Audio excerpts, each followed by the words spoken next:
ఓం గం గణపతి నమః. ఓం శ్రీ మాత్రే నమః.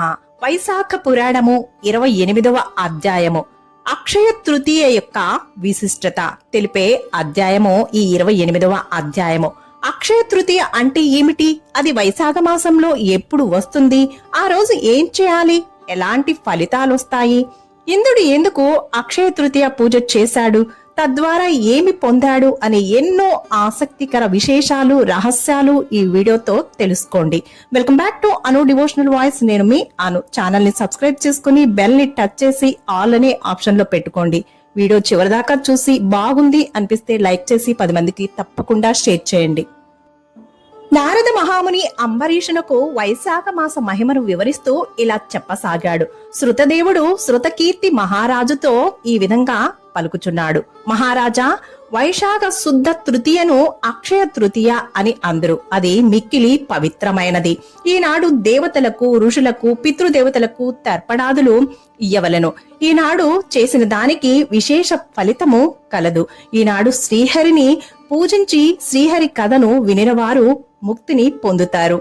ఈనాడు చేసిన దానము అక్షయ ఫలితాన్ని ఇస్తుంది. ఈ తిథి దేవతలకు, ఋషులకు, పితృదేవతలకు ముగ్గురికి తృప్తిని కలిగించును. ఈ తిథికి ఈ మహిమ వచ్చిన కారణమును చెప్పుదును, వినుము అని ఇలా చెప్పసాగారు.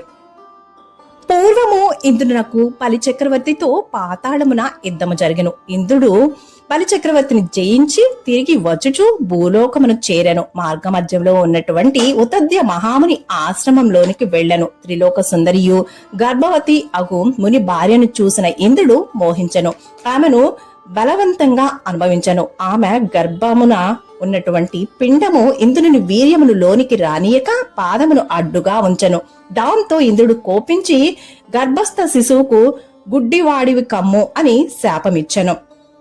వాని శాపమును అనుసరించి మునిపత్ని గర్భము నుండి పుట్టిన బాలుడు దీర్ఘ తపునుడు అనే వాడు పుట్టు గుడ్డివాడి జన్మించెను. గర్భస్థ పిండముచే అవమానించబడి శపించిన ఇంద్రుడు మునిపత్నిని బలవంతంగా అనుభవించుట ముని చూసిన శాపం ఇచ్చునని భయపడి త్వరగా పోవాలని ఆతృతతో పరిగెడుతూ ఉండగా ఇంద్రుడిని చూసినటువంటి ముని శిష్యులు పరిహాసం చేశారు. ఇంద్రుడు సిగ్గుపడి మేరు పర్వత గుహలో దాక్కొనెను. ఇంద్రుడిట్లో మేరు గుహలో దాగినట్లు తెలుసుకుని బలి మున్నగు రాక్షసులు అమరావతిని ఆక్రమించి దేవతలను తరిమి కొట్టిరి. ఏమి చేయుట తోచని దిక్కులేని పరిస్థితిలో దేవతలు బృహస్పతిని చేరి ఇంద్రుని విషయము అడిగిరి.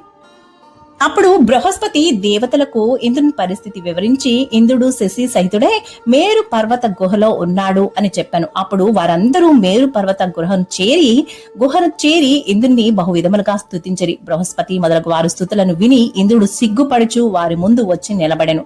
బలి మున్నగు వారు స్వర్గమును ఆక్రమించారు అని దేవతలు చెప్పగా అప్పుడు ఇంద్రుడు పరశ్రీ సంఘ దోషము వలన నేను అసక్తుడై ఉన్నాను అని ఇంద్రుడు దేవతలతో చెప్పాను.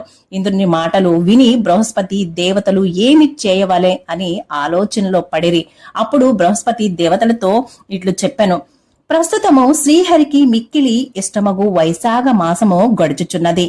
ఈ మాసమున అన్ని తిథులు కూడా పుణ్యప్రదములే, శక్తివంతములైనవి. అందున శుక్లపక్షము నందలి తృతీయ తిథి చాలా చాలా శక్తివంతమైనది. ఆనాడు చేసిన స్నానాదులు ఉత్తమ ఫలితాన్ని ఇచ్చును, సర్వ పాపములను పోగొట్టును. కావున ఆనాడు ఇందుని వైశాఖ ధర్మములను ఆచరింప చేసినచో ఇందుని పాపము పోయి పూర్వపు బలము, శక్తియుక్తులు మరింతములై వచ్చును అని చెప్పాను. అందరూ కలిసి ఇందునిచే అక్షయ తృతీయ నాడు ప్రాతకాల స్నాన తర్పణాదులు మరియు శ్రీహరి పూజ కథాశ్రవణము మున్నగు వాణిని చేయించిరి. ఇంద్రుడును అక్షయ తృతీయ ప్రభావమున శ్రీహరి కృపచే మిక్కిలి శక్తివంతుడై దేవతలతో కలిసి బలిని రాక్షసులను తరిమి అమరావతిని గెలుచుకుని అమరావతిలోనికి ప్రవేశించెను. అప్పుడు దేవతలు యజ్ఞ యాగాదుల యందు తమ భాగములను మరలా పొందిరి. మునులు రాక్షస వినాశనము వలన నిశ్చింతగా తమ యజ్ఞ యాగాదులను, వేదాధ్యయనాలను కొనసాగించిరి. పితృదేవతలను యథాపూర్వముగా తమ పిండములను పొందిరి. కావున అక్షయ తృతీయ దేవతలకు, మునులకు, పితృదేవతలకు సంతోషమును కలిగించినది అయ్యను. ఈ విధముగా అక్షయ తృతీయ సర్వ జీవులకును ముక్తిని ఇచ్చి సార్థకత నామము కలిగి ఉన్నది అని శృతదేవుడు శృతకీర్తికి అక్షయ తృతీయ మహిమను వివరించను అని నారదుడు అంబరీషునకు వైశాఖ మాస మహిమను వివరించుచు ఇలా పలికెను. విన్నారు కదండి. వైశాఖ పురాణము 28వ అధ్యాయము సమాప్తము. మళ్ళీ మరో అధ్యాయంతో కలుద్దాం. సర్వే జనా సుఖినో భవంతు. శుభం. Thank you for watching.